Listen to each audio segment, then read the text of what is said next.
Salve, salve família! Iniciando mais um TikTokcast na moral e sempre só vai. Hoje eu garanto, o papo é reto, polêmico e direto pra vocês. Então já inscreva-se no canal aí, porque hoje o bicho vai pegar. A gente tá com ele aqui. Nem vou falar nada porque a produção já ficou até de orelha em pés. A questão é a seguinte, hoje a gente vai receber o advogado, o Dr. Carlos Eduardo Ramos, advogado do Léo Lins. Então, esse é um caso que viralizou muito e a gente vai trazer toda essa cena antropológica para atual.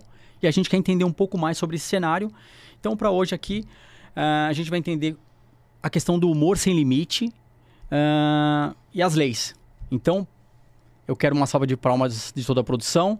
Seja bem-vindo, Dr. Carlos Eduardo Ramos. Uma salva de palmas. Eu que agradeço. Queria agradecer o convite, o espaço aberto para a gente debater, falar tecnicamente sobre o que está acontecendo, sobre o processo e trazer um pouco de informações que estão faltando, talvez, às vezes, aí na mídia, né? Hoje a pegada aqui vai ser flow. A gente vai falar sobre piada, direito e polêmica. Sim. Tudo que a galera quer saber.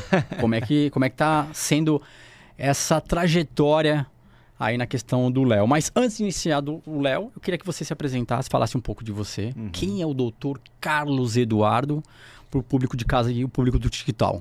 Fica à vontade. Eu sou... Carlos Eduardo é um advogado que... Eu sou apaixonado por lutar por liberdade, né? Desde... Quando eu comecei, eu sou formado na PUC de Campinas, vim para São Paulo fazer pós-graduação aqui na PUC de São Paulo, mas lá nos primórdios eu comecei trabalhando dentro do presídio, trabalhando como estagiário da FUNAP, que é a Fundação de Amparo ao Preso, e lá você vê muitas pessoas que talvez não devessem estar presas e acabam estando. Então a gente fazia coisa de 15 habeas corpus por dia lá, sabe? Então era bastante trabalho para tentar restabelecer essa justiça nos casos.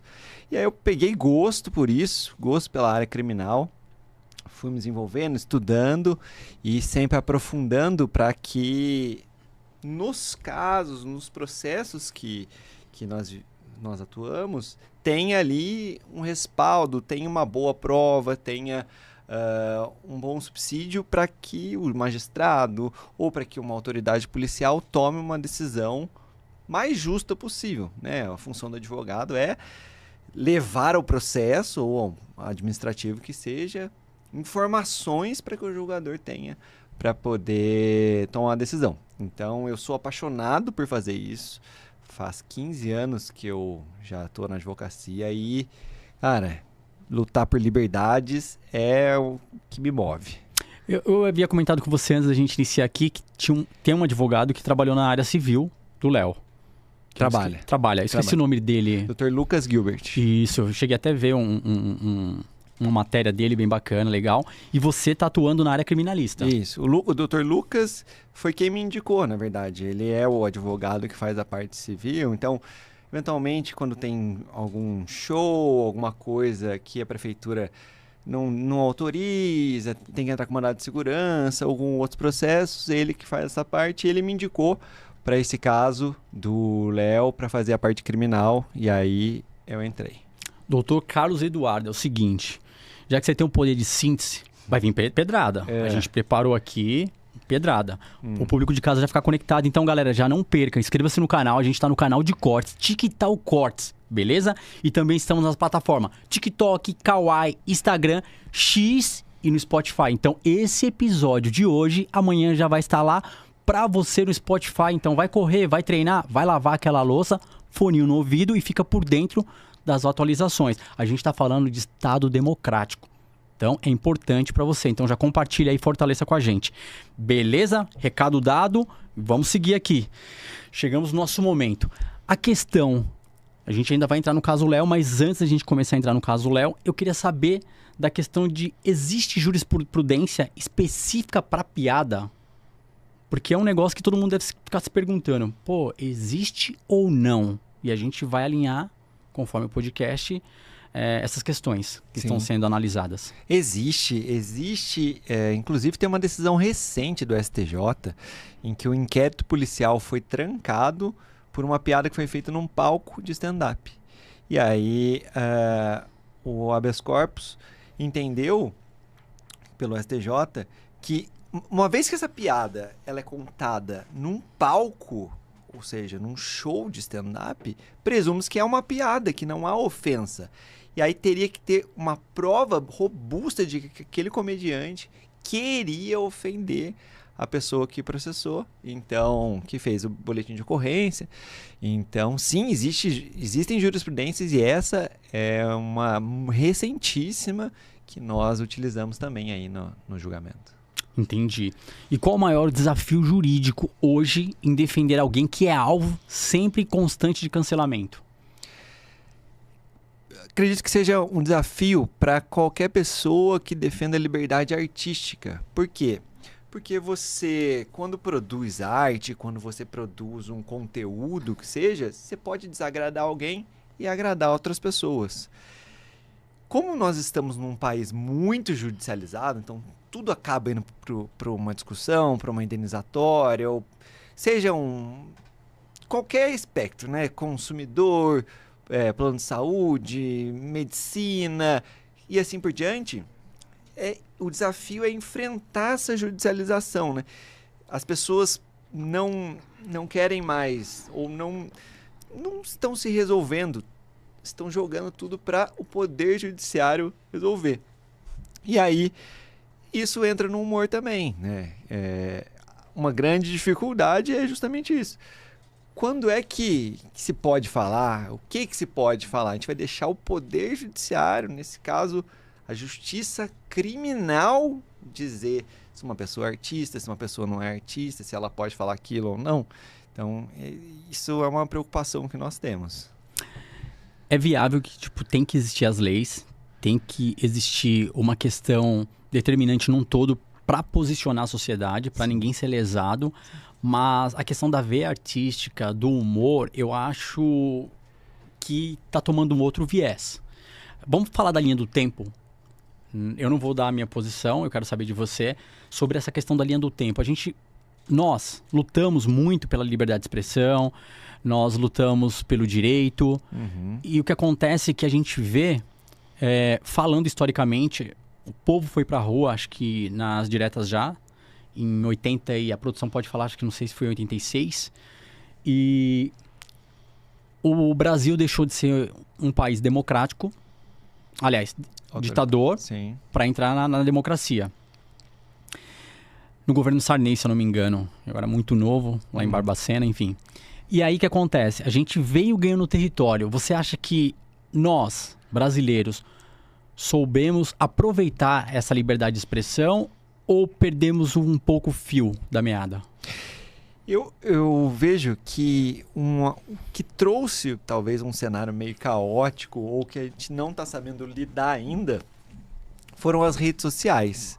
Esse fato de você tomar contato ali e dar opinião de tudo, querer criticar todo mundo. Então a gente vê que o que mais engaja é quando alguém está sendo, cancelado, aquela coisa. Então até às vezes fica um clickbait ali querendo fazer uma headline, fazer um título que vá chamar a atenção. Alguém está se dando mal, vou lá ver, né? Eu não sei se há um retrocesso, mas há uma preocupação que deveria ser de todos, de que como é que nós vamos viver num estado democrático, num país democrático, onde todos podem ter voz, mas nem tanto. Você pode falar o que você quiser, desde que me agrade. Você pode sustentar as suas ideias, mas não vá contra as minhas. Então não há tanta democracia assim se você fosse levar isso a ferro e fogo. Eu não vejo que nós estamos num estado crítico, mas eu vejo com preocupação essa questão que está sendo posta ali. Uma liberdade vigiada, seria dessa forma. Uma liberdade vigiada. E você faz uma postagem, você vai receber algum hate. Vai vir gente falar de você, vai falar qualquer coisa e aí, pô, às vezes você até se omite de postar ou se omite de falar, se omite de tocar em algum assunto por preocupação de não quero falar de receber esses hates e tal. Teve uma vez que eu fiz uma postagem na época enfrentando o poder da guarda municipal, de fazer revistas, de agir como polícia. O que eu recebi de hate nessa minha postagem foi incrível, assim. Na época eu falei, nossa, eu nem imaginei que poderia dar essa repercussão toda de associação nacional falar que iria na OAB, não sei o que. Mas eu só estou falando o que a lei e os tribunais falam, né? Só estava replicando entendimentos dos tribunais, mas você está desagradando, vai juntar um monte de pessoas para tentar te cancelar, para tentar te diminuir ou te deixar inseguro. Então, isso é uma liberdade vigiada. No seu modo de análise, como pessoa, tudo que é extremo, então, ele gera um radicalismo que pode ser contaminado. Porque, o exemplo, para a gente colocar aqui na mesa, é justamente assim. Humor. A gente está falando de liberdade de expressão de uma pessoa que está num palco atuando. E aí você começa a analisar que as pessoas pegam aquela atuação para levantar algo que foge da questão de ofensa. Seria essa forma, então? O humor, ou qualquer arte, ela é feita num ambiente específico, para pessoas que querem consumir aquilo. Se alguém pega esse conteúdo e desvirtua ele faz para ofender, para diminuir outras pessoas, ou para lutar por uma causa dela, mas que não seja o que foi originalmente feito, que no caso é humor, não era para ser, né? Então isso é um perigo e é o que tem que ser combatido. Essas pessoas que usam de subterfúgios para cometer crime, né? Então, desvirtuam toda uma mensagem para cometer crime. Aí sim, isso deveria ser analisado e ser julgado aí pelo Poder Judiciário. Mas isso a pessoa, não o ator. Exato. Tá, só pra gente deixar a bem, pessoa, bem claro aqui. O terceiro, sim, né? O terceiro, não... Então o Léo tá lá no palco, ele tá atuando. Desceu do palco, se ele ofende alguém, ele responde como crime. Sim. Claro. Mas ali ele tá atuando. A gente vai falar da linha do tempo, conforme eu mencionei. Eu acho legal a gente colocar aqui. A gente vai colocar alguns programas que a gente foi vendo ao longo do tempo. Essa questão da evolução e ao mesmo tempo dessa questão que você falou, da liberdade vigiada, que começaram a poldar. E aí a gente começa a perder também identidade com essas questões. Não fazendo bullying, mas é um humor. E humor saudável, humor sem desrespeito. A gente pode colocar aqui, produção, o programa Viva o Gordo já falava sobre isso. Os Trapalhões é um deles. Então a gente foi na linha do tempo, já começava pelo Mussum. O nome já era Mussum. Enfim, aí a gente tem outros programas que a gente vai colocando aqui para as pessoas, o público de casa, entender um pouco TV Pirata. TV Pirata era forte. Sim. Era forte. Tem algumas coisas que eu acho que fogem um pouco do contexto, mas o radicalismo eu acho que não é necessário. Você acha que essa questão do radicalismo tem que ser vigiada também?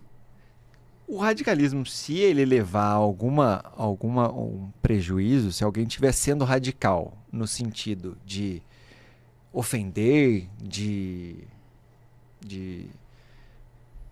agredir, isso tem que ser. Tem que ser boicotado, tem que ser punido, tem que ser... Né, isso não é liberdade.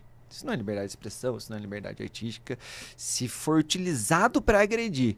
Mas a arte, quando ela é desenvolvida, ela não é desenvolvida para agredir. Né? Eu duvido que a intenção fosse, naquela época, trazer constrangimento ou ofensas.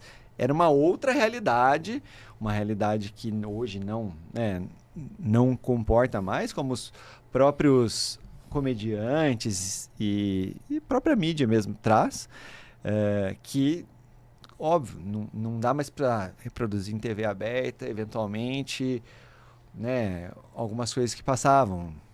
Banheiro do Gugu, essas coisas assim. Poxa, não Hermes tem... e Renato na MTV. Hermes e Renato na MTV. Então, assim, não tem mais cabimento. A sociedade não quer mais isso. Beleza.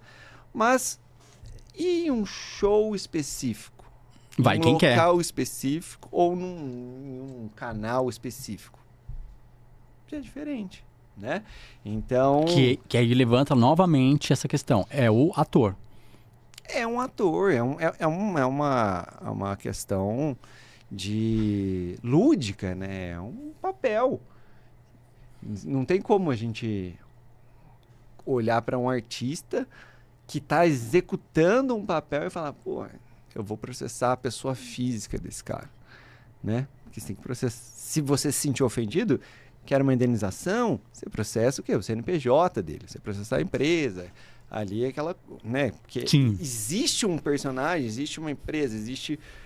Agora, não a pessoa física, não o ator, senão não faz muito sentido. Né? Como é que você vai ter liberdade de subir, sendo que você vai estar ali sendo enquadrado, sendo tolhido eventualmente de sua liberdade ou processado? É porque as pessoas falam muito do poder de fala. Hoje em dia está muito caracterizada essa questão do poder de fala. A gente vai estar colocando outras imagens aqui de outros programas só para a gente entender essa linha do tempo. Uhum. Que, como você falou, é viável, mas... Que nem Chico Anísio. Chico Anísio Show. Sim. Eu creio que muita gente de casa enxergou um humor leve, porque é uma representatividade de um personagem que ele vai automaticamente conectar com uma outra pessoa. Uhum. Então ele traz o nordestino de uma forma de humor, ele traz o político de uma forma de humor, e aí ele traz o fake black. É isso mesmo, ô produção? Blackface. Uhum. E só pra voltar aqui na linha do tempo, Diretas já foi em 1983, março de 1983 veio, que minha cabeça fica bugando. Sim. E vai passando aí, produção, tem mais imagens pra gente acompanhar essa linha do tempo. Você vai falar que o Chico Anísio não é um artista? Um artista. Como é que você vai falar que o Chico Anísio não era um artista? Ó, como é que você vai falar que Tom Cavalcante não é um artista? Pete Bicha e Pete Bitoca. Não tá no poder de fala. Esses personagens eu não vi mais atuando, eu não sei como é que está, mas eu creio que não vejo, mas também. Devido à questão do local de fala, Sim. enfim. Vai passando. Cacete Planeta. Pô, fazer humor político. E era muito bom, né? Quem que não parava para assistir Cacete Planeta na época? Era um dos grandes programas. E você vai falar que não, eles não são artistas, eles não podem... eles não poderiam falar. A cultura teria perdido esse conteúdo, teria perdido esse humor se tivesse sido boicotado, se tivesse sido punido. Porque você olha para as pessoas e fala, como é que você olha e fala assim, eles querem ofender, eles querem humilhar? Não, né? Sempre foi uma produção artística que hoje se entendeu que não é mais compatível, não tem mais um mercado, mas não pode se negar a produção artística que era. Esse e outros programas. Né? Viva o Gordo não pode nem ter o nome. Qual outro aí que tem produção pra gente colocar? Pânico na TV. Pânico, cara, alegrou muitas e muitas finais de domingo. Sim. Mas hoje em dia hoje não cabe também, não caberia. Por aceitação, né? A sociedade foi mudando. Sim. Tem algumas questões que dá pra concordar. Sim. A gente não tá aqui pra tacar pedra também. Uhum. Mas você vê de que forma? Daria para o Pânico voltar? Cara, eu sou fãzaço. Eu vejo o Pânico todo dia. Até hoje, no almoço. Eu almoço assistindo o Pânico. Sou fã desses artistas. Da forma que era, não sei se volta. Eles mesmos falam que, se fosse hoje em dia, né? A coisa seria diferente. Já rolou um boato. Os caras querem fazer alguma coisa pro streaming. Tipo, alguma série, Pânico. Uhum. Enfim... se fizerem e se tiver aceitação do público, né? Por que não? Eu sei que você está falando do nível Brasil, Dr. Carlos, mas falando nível Estados Unidos, vamos falar de Estados Unidos um pouco. Uhum. Tem liberdade lá no humor? Sim, sim. Tranquilamente. Sim. Um Pânico rolaria lá de boa. Acredito que sim, acredito que sim. Pelo que nós vemos de shows, né, alguns conteúdos, os americanos são muito mais ácidos do que nós no humor, né? E eles têm muito essa questão da liberdade de expressão. Inclusive fala, pô, show de bola, se você não gosta do que eu tô falando, não vem ou grava o contrário, vende ingresso e faz o seu show, né? Sim. Por que não? Zorra Total é recente, porque a gente começa a ver o Zorra Total já no final de 2015, eu não sei. Não sei se tem mais o programa, porém, pode jogar mais outro aí, produção. Porque aí começa a perder espaço, essas questões de levar... Quais programas de humor nós temos hoje na TV? Né? Você vê que foi diminuindo isso daí por conta dessa vigilância. E é muito preocupante. Tá. Porque, cara, você não queria ter um programa pra você assistir no final de domingo como tu fazia? Pra dar aquela né? dopaminada na mente, dar uma relaxada? É. Lógico que a gente não tá falando aqui da questão do bullying extremista, não Claro tá que defendendo nenhuma bandeira, tá falando que dá pra fazer humor, mas de uma forma mais tranquila, não precisa radicalizar. Uma outra questão que eu queria levantar, porque a gente veio nessa linha do tempo. E aí, com essa linha do tempo, a gente pode falar recentemente do Fábio Porchat, que ele fez no canal de streaming a questão de Cristo, que aí rolou uma polêmica. Ali dentro das religiões é algo mais pesado. Sim. Mas, no meu ponto de vista, é um artista atuando.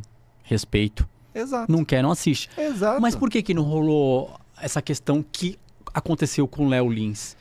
Porque o tempo é recente. Sim. Você concorda? Então, Sim. você acha que a justiça já estava de olho nessas questões, já estava meio que policiando esses artistas da comédia? Não sei se... não diria que a justiça está policiando, né? A justiça, ela responde a uma provocação. Tá. Certo? Então, não existe... O Poder Judiciário não atua... eu quero. Ele não atua de ofício. Vou processar alguém. Então, teve alguém que está processando. No caso, o Ministério Público. O Ministério Público, por algum motivo, não entendeu de denunciar criminalmente os integrantes ali do Porta do Fundo. E, na minha visão, corretamente, porque é uma criação artística que foi realizada. Não acredito que eles queriam ofender. Eles estavam realizando uma criação artística. É liberdade artística garantida constitucionalmente. Então, eles estavam exercendo um direito. A gente pode falar nessa questão da liberdade artística justamente com Tropa de Elite. Sim. Então, eu queria que você ressaltasse aí o poder de síntese. O que eu vejo é assim... O Tropa de Elite é um filme emblemático. Muito. Né? Que traz muitas mensagens. E ele não foi... Eu não vi ninguém ser processado criminalmente por conta do conteúdo do filme. Certo? Mas vamos lá, trazendo para a questão de hoje. Se alguém de uma comunidade, naquela simulação do filme que os policiais sobem, invadem casa, batem nos outros e bababá. Se alguém falar assim, cara, estou me sentindo... Pô, você está fazendo com isso só porque é da comunidade. Só porque seria pobre na favela ali, no Rio de Janeiro, com aquele linguajar, aquele jeito de tratar. O Wagner Moura é responsável. Vou processar o Wagner Moura. Criminalmente. Ou civilmente, ainda que seja. Qual que é o sentido? Se é um personagem ali, você identifica claramente que é um personagem, não tem liga. Uma ação dessa provavelmente não seria nem aceita pelo Poder Judiciário. Como é que teriam dois pesos ali, não, né? Preocupante. É preocupante isso. Nível mundo, então o Rambo tava ferrado se tivesse Stallone. Imagina se todo mundo que... O Arnold também exterminando todo mundo. Sim. E aí, pô, calma. Sim. Vamos com calma, população. Sim. Devagar que a gente chega lá. Então, na sua visão, o que fazem com o Léo Lins é censura? Olha, é perigoso a gente chegar em uma censura, porque as pessoas vão começar, os artistas vão ter que começar a pensar assim, se eu produzir esse conteúdo, tal pessoa não vai gostar, vai me processar. Então eu vou produzir esse. Nossa, mas tal pessoa não vai gostar, vai me processar. Onde é que a gente vai parar? como é que é a adequação do artista para gostos tão plurais? E ele não pode desgostar ninguém, porque senão ele vai ser processado, senão ele pode ser punido. Como que você vai desenvolver uma peça de comédia, de drama, de ação, de terror, de nudismo, que seja, se você tem que estar sempre pensando se alguém não vai desgostar e te processar? Então, não vejo que a decisão ela é uma censura, mas ela pode levar a uma autocensura dos próprios artistas. E esse é o perigo para todos. A gente não pode perder isso é cultura. A gente não pode perder o acesso à cultura, à criação desses profissionais por conta de, né, dessas questões que um defendem, outro não. Então fica difícil, né? Hoje pro artista tá bem complexo. Sim. E aí, analisando essa sua visão que você me entregou aqui e ressaltou e trouxe pra gente, eu vou falar um negócio, eu tenho que pensar pra falar, porque assim, eu não defendo nada, eu tô aqui só pra entrevistar, mas eu queria entender de você. A partir do momento que você corta a liberdade de expressão das pessoas, e aí fica essa briga de algumas pessoas com os artistas, esse viés, essa coisa não enraiza mais a questão de abafado, eu fico mais... Porque era pra ser algo natural. Uhum. Vamos lá, entender? Sim. Então, tipo assim, quando teve a piada dos Trapalhões, ninguém nunca interpretou de uma forma maldosa. Sim. Se você for conversar com 100 pessoas, o cara fala, nem eu ria. Tava dando risada, Sim. cara, normal, entendeu? E muita gente se identificava também. Lógico que tem uma linha. O extremo também ofende. Mas eu queria dizer pra você, a partir do momento que essa linha já não ultrapassa nenhum extremo, você não tá no seu lugar de fala, isso pode enraizar também uma outra atmosfera? Essa questão, assim, do extremo, do lugar de fala, como é que a gente vai limitar os artistas a poderem criar, dependendo de onde eles vêm, como eles são, qual é a cultura deles, para que eles tenham lugar de fala para criar? Né? Então, estamos criando caixinhas. Seria isso, então, que a sociedade está buscando? Né? Estamos criando caixinhas que a gente vai encaixar pessoas. Essa aqui pode falar disso, essa pode falar disso, esse artista pode fazer esse show, esse aqui não pode, esse aqui pode produzir um filme de ação, esse daqui não pode, esse aqui pode produzir uma série mais picante, esse daqui não pode. Dona Bela pode fazer o personagem porque ela é bonita. Então. A Dona Catifunda pode fazer do charuto porque ela é espírita. E assim vai. Tem que estar no seu... Tem que estar no local de fala. Exato. Aí fica muito mais complexo o negócio. Muito mais complexo e muito mais limitado, né? Porque o artista, ele é essencialmente criativo, né? E ele vai trazer ali uma inspiração para um personagem, para um enredo, para um texto, para qualquer coisa que ele produza, de acordo com experiências que ele viveu, mas também com a criatividade dele. E aí ele vai ter que limitar a criatividade dele às experiências que ele teve na vida. Não sei, não sou um artista, né? Mas assim, essa é a visão que eu tenho e uma preocupação que eu tenho. Então, doutor Carlos, vamos para essa linha aqui. Qual é a diferença entre ofensa? Qual a diferença entre ofensa, crime e liberdade artística na prática? Ofensa, crime e liberdade artística. A ofensa, na minha visão, a pessoa se identifica ou ela se sente que aquele assunto que ela fala agrediu, né? O crime não está no eu me sentir agredido. O crime está em eu querer te agredir. Então, quando a lei penal regula, ela não regula o comportamento do receptor, ela regula o comportamento ativo. Então, quando eu queria te agredir, queria, punido, tem que ser. Quando eu fiz eu não queria te agredir, não tem que ser punido. Liberdade artística. Liberdade artística. Liberdade artística, liberdade de expressão. Então, e até essa lei que existe agora, que aumenta a pena para crimes, crimes cometidos em meio de entretenimento, não é que veio para punir o artista. E não deveria ser. Vem para punir as pessoas que querem ofender, mas usam do meio, né, para fazer assim, não, eu tô só fazendo uma piada. Ele te ofende e dá risadinha. Entendeu? É diferente de um artista que tá no palco, que está fazendo um show, que tem uma linguagem, que tem um enredo e assim por diante. Não há um subterfúgio, né? Não é assim, eu não tô usando de um show com 3.000 pessoas, com ingressos vendidos, com toda uma produção para ofender. Muito contrário de quem se utilizaria ali para ofender e falar, não, aqui é humor. Aí é totalmente diferente, totalmente diferente. E as pessoas estão se sentindo ofendidas hoje por um todo. Tô falando porque teve um caso, a produção, não sei se consegue procurar aí pra gente, da questão do Lula. Ele foi numa peça, assistiu uma apresentação artística, se eu não me engano, acho que era um homem ou mulher, ou 2 rapazes que estavam nus ou seminus, há uns anos atrás. Então, se eu vou numa peça dessa e vejo o nu artístico, eu me senti ofendido, eu posso processar?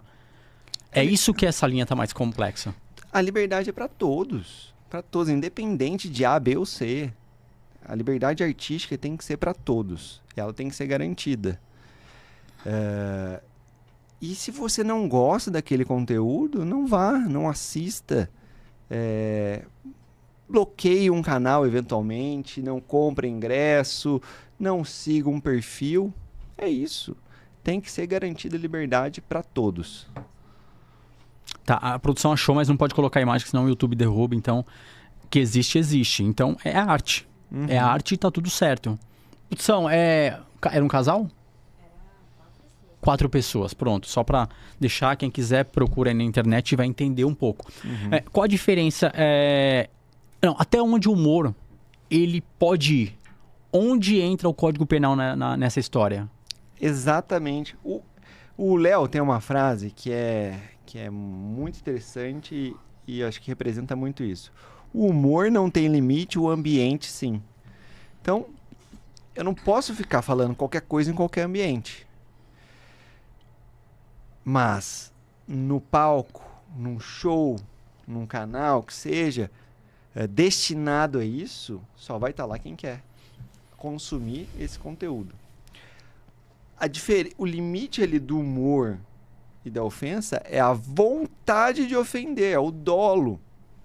Então, quando a pessoa fala, ela queria, na cabeça dela. Ela falou aquilo pensando, quando eu falar isso eu vou ofender todo mundo. Aí existe crime. Ou, então, quando faz isso, vai ser show, todo mundo vai gostar. Aí não há crime, entendeu? Porque a intenção não foi ofender, foi divertir. O liame está aqui. A questão está aqui.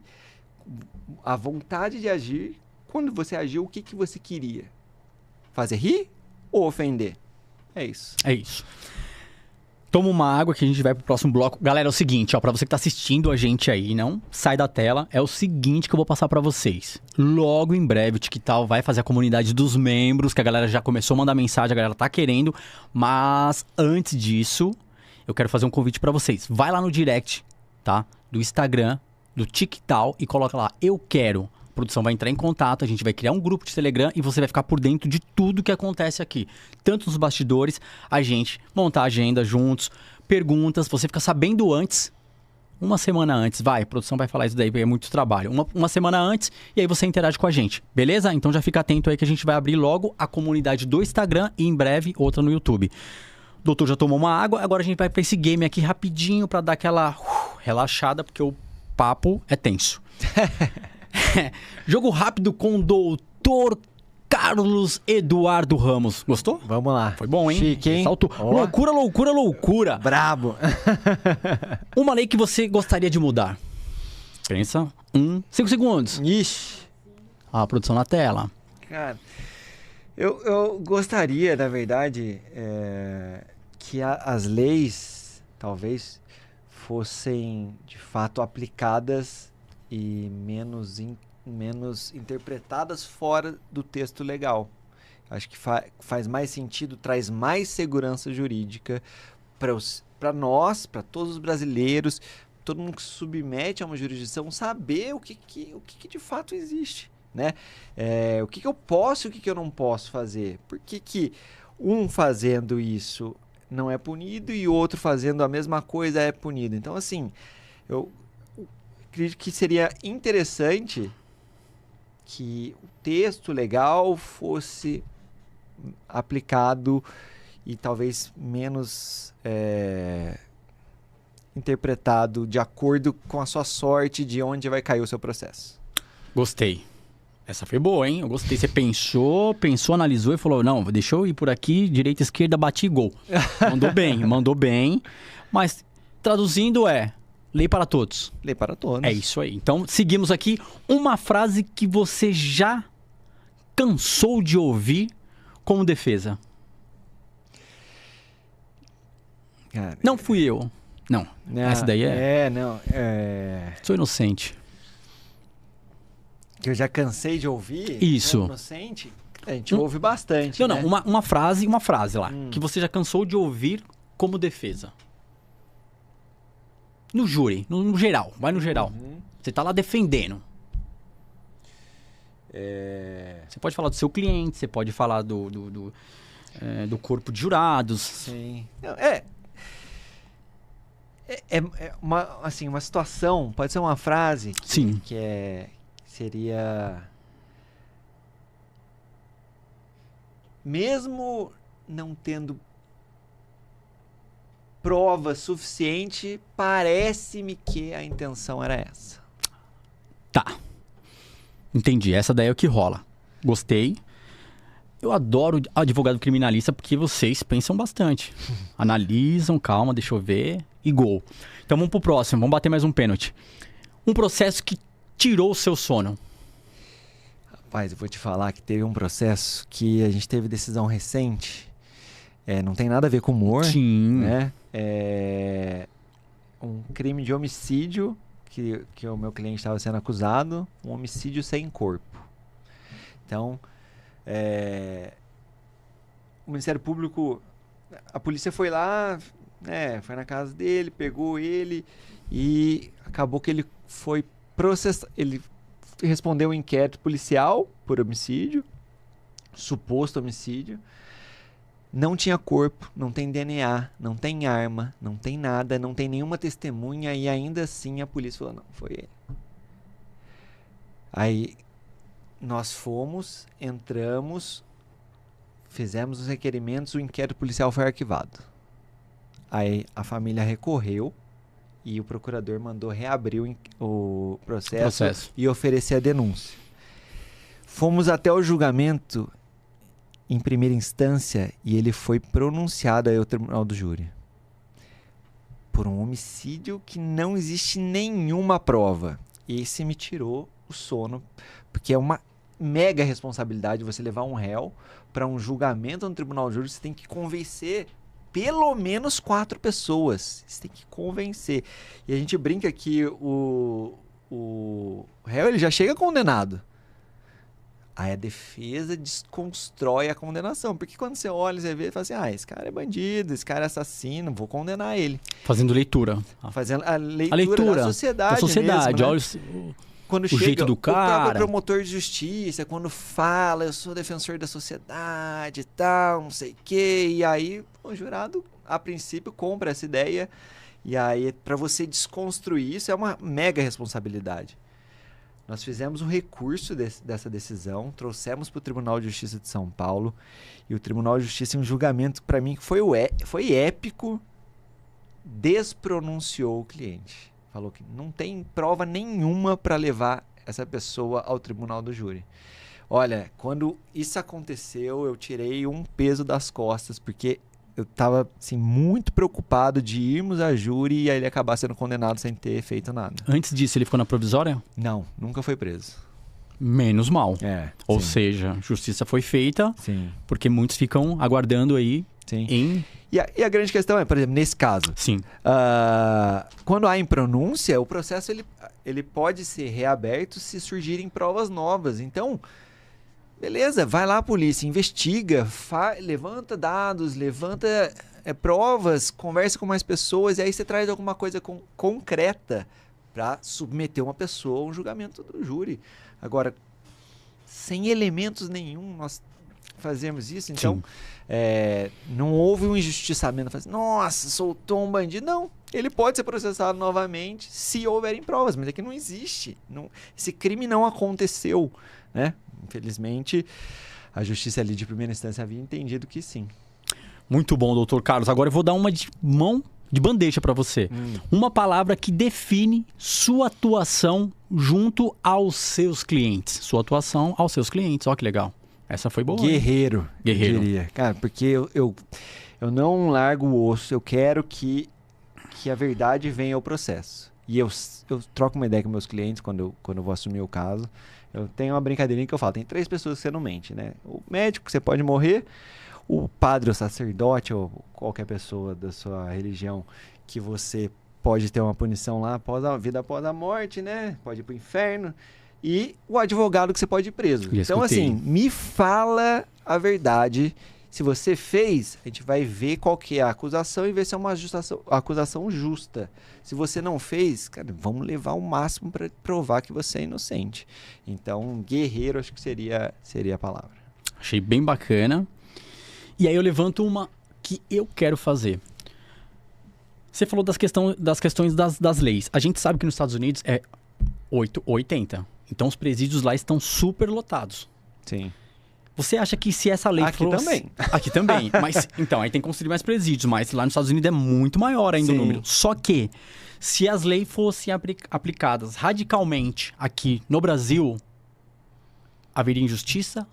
Muita injustiça ou não? O que você define como radicalmente? Quando a gente fala radicalmente, são crimes leves e até crimes pesados.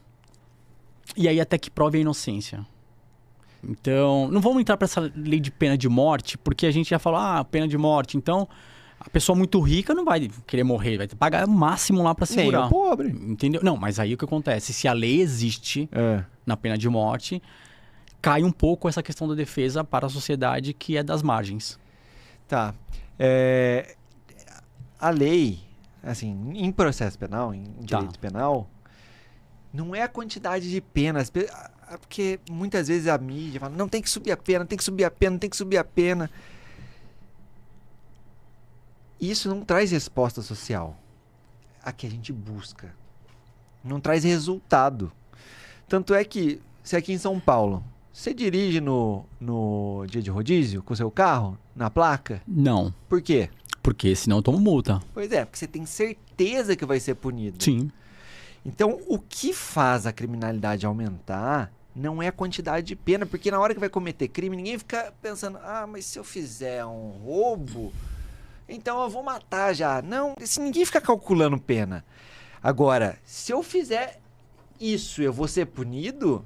Aí sim, você cria aquele sentimento de autocontrole, de aquela autolimitação subordinada à lei. Então,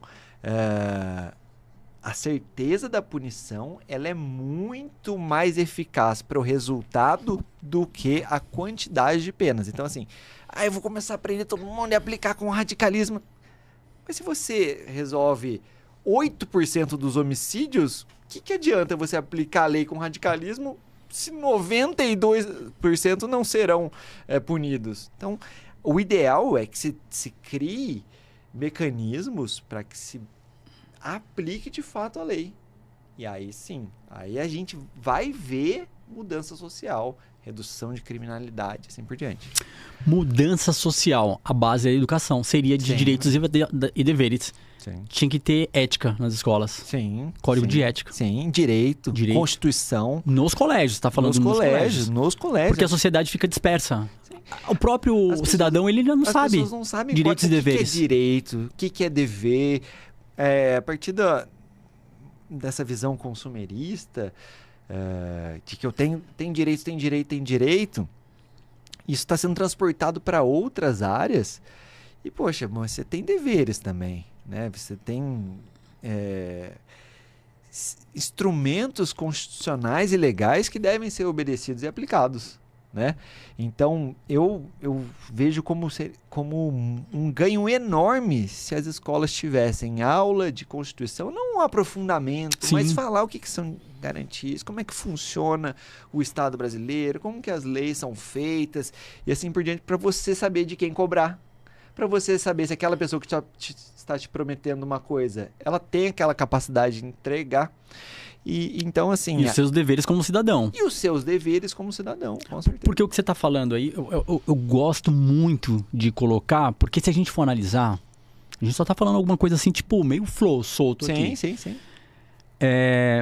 A gente começa a ver de uma narrativa totalmente diferente. As pessoas, elas não têm noção de direitos e deveres, e aí quando elas caem no sistema, você vê muita gente que fica presa, não estou falando porque eu sou um cara religioso, mas muito mais a religião. A religião segura o sistema carcerário. Muitas vezes você trabalha na questão da área de direito criminal. Esse é um papel importantíssimo. Importante porque contém. Sim. Você consegue ver que alguns conseguem voltar para a sociedade, entende a questão espiritual, a questão da conexão com a religião. Sim. Porém, eu acho que o primeiro passo se desenvolvem na escola, pastores ali também. Sim. Mas é um trabalho final. Sim. É isso que eu tô querendo colocar aqui, justamente, que deveria ser um trabalho nas escolas, como você mesmo mencionou. Sim. A religião, ok, mas calma aí. Eu como cidadão. E é legal a gente colocar religião, isso daí. Você vai envolver nisso também crenças, né? Então, poxa, o direito, a Constituição, você não precisa acreditar ou não. Não depende de você. Ela existe e ela tá regrando a sua vida agora. Sim. Né? Então você precisa conhecer isso. Agora, eu não tenho interesse, ou não acredito em Deus, ou não tenho interesse em conhecer religião A, B ou C. Tá tudo bem. Mas você conhecer aquela regra, que é a regra mãe, que vai guiar o seu dia a dia, você querendo ou não, você sabendo que ela existe ou não, código isso de conduta. É fundamental. Sim, um código de conduta para a sociedade. Muito bem levantado, muito bem levantado. Tô achando fenomenal. É o seguinte, galera, eu tô aqui com ele hoje, doutor Carlos Eduardo Ramos. Gostei. Então, ó, a gente agora vai voltar aqui pro caso Léo Lins. Toma sua água aí, dá aquela respirada, porque já tá rolando aqui. O chat tá aberto, pode chegar, pode ir lá, ó, escrever, compartilha, participa aqui com a gente, que tem muita coisa. Ó, a pressão da mídia, que a gente sabe, a mídia imediatista, a imprensa, os haters, ameaça tudo junto. Como é que tá sendo para você lidar com esse caso do Léo Lins? Já chegou para você algum directzinho? Já chegou. Tá defendendo esse cara? Sim. Já me chamaram de incompetente nos comentários no Instagram. E assim, que é muito interessante. Hoje a mídia, os artistas mesmo, uma grande parte, me parece que uma maioria está apoiando o Léo, porque sabe que isso que está sendo feito com ele, isso pode afetar a todos. E é uma preocupação sincera, nossa, de ver isso acontecer, de ver uma liberdade artística ali cerceada. Mas recebe, com certeza, né? Pessoas que querem te deixar diminuir, te deixar inseguro, te ofender, e aí sim ofender. Então as pessoas estão lá criticando, falando que alguém está ofendendo. Estão vindo no meu Instagram, por exemplo, e me ofendendo. Pô, como você pode? Como é que... Como eu não tô entendendo? Tem um processinho pra você então. Vamos, brinde. Assim, vou te dar um de brinde. Você pode me ofender, então é isso? Você tá criticando alguém que tá num palco, mas você tá vindo aqui no meu Instagram me ofender e tá tudo certo? sabe, não tem muita... Não tem muita lógica. Não tem lógica nenhuma, né? Tipo, não faça o que eu falo e não faça o que eu faço. Não... Você tem que ser exemplo, não é verdade? Cidadão, você que tá em casa, seja exemplo. Não é essa palavra, essa frase já miou faz tempo. Sim. Não é faça o que eu falo e faça o que eu falo, não faça o que eu faço. Não, você tem que ser exemplo. Faço o que eu faço. Isso. E faço o que eu falo. Isso. Você tem que ser coerente. Você tem que ser coerente. E viés político ali. Não vamos falar de política, mas você olha o cidadão ali e você vê que tem um viés político. Cara, assim, não diria isso. Não? Não diria. Até porque eu nem pesquisei, nem fui entrar no perfil. Assim, só pra... Eu recebi eu recebo essas ofensas, mas eu não fico correndo atrás também não, porque tem muita coisa pra fazer. Né? Não vou ficar revirando a vida da pessoa. Não acho que seja de A ou B, não. Não, então tá. Eu só quero provocar mesmo pra saber de onde tá vindo. Essa é a minha intenção. Eu aqui, no tribunal, eu sou assim, entendeu? Sim. O judiciário brasileiro trata o humorista como artista ou como criminoso? Que essa é a grande preocupação. Eu quero falar do judiciário. Tá tratando como essas pessoas? Nós vemos decisões que garantem a liberdade. Tá. A liberdade de expressão, a liberdade artística, como essa que eu citei do STJ, do Superior Tribunal de Justiça, que falou, peraí, se essa piada foi contada num palco de stand-up, isso é humor. Para que se abra uma investigação, se mantenha, tem que ter elementos mínimos de uma intenção de ofender, né? Mas há uma parcela, ou estamos vendo, acredito que o Danilo Gentili teve uma condenação criminal, né? O Léo teve agora, que nós rogamos seja reformada no Tribunal Regional Federal. Então, assim, existem decisões para todos os gostos, né? Mas a maioria que nós temos visto é garantindo a liberdade artística, a liberdade de expressão. Muito bom. Então, hoje, o doutor Carlos Alberto Ramos Guerreiro. Eduardo. Carlos Eduardo. Alberto não. Carlos Eduardo Ramos Guerreiro. Eu coloquei o Guerreiro no final, gostou? Você vai guerrilhar. Eu já fico com um convite para uma próxima. Legal. Porque o que acontece? Vamos aguardar. Sim. Estamos aqui nos bastidores, atento. Sim. Nas mídias. Sim. Para entender até onde vai esse caso. Quando encerrar, quero você aqui. Combinado. A gente tem vários comediantes. E aí a gente pode fazer um bate-papo aqui com comediantes e você junto. Vai ser legal. Vai ser legal até para ele. O comediante que está ali atuando no dia a dia, ele dá o ponto de vista dele. Sim. E você como advogado, sim, criminal, sim, dá o seu ponto de vista aqui pra gente. Estou à disposição. Foi uma grande honra ter você aqui. Eu falo doutor Carlos, mas é Carlos. Sim. Meu amigo daqui pra frente, porque foi muito bom. Gostou? Você gostou de participar do Digital? Demais. Foi suave, foi boa. Ótimo, foi de boa, ótimo. né? Sim, de boa, sim. de boa. Então tá bom. Galera, pra você que ficou até o final, muito obrigado mais uma vez. Já sabe lá, inscreva-se no canal TikTalkcast, que é esse que você tá assistindo. E também vai lá no canal de cortes, que logo mais, daqui 1 horinha, 2 horinhas, já tá lá nos cortes. Lá como TikTok Cortes e nas plataformas, em todas as redes. TikTok, Kawaii, Instagram, X e Spotify amanhã, para você que vai fazer aquele treino master ou vai limpar a casa, só colocar o funinho de ouvido. E mais uma vez, muita gratidão. Até a próxima, sucesso, boa sorte, doutor. Valeu, obrigado. Valeu. Obrigado. Salva de palmas, TikTok na moral, só vai, tamo junto. Valeu, galera. Até a próxima.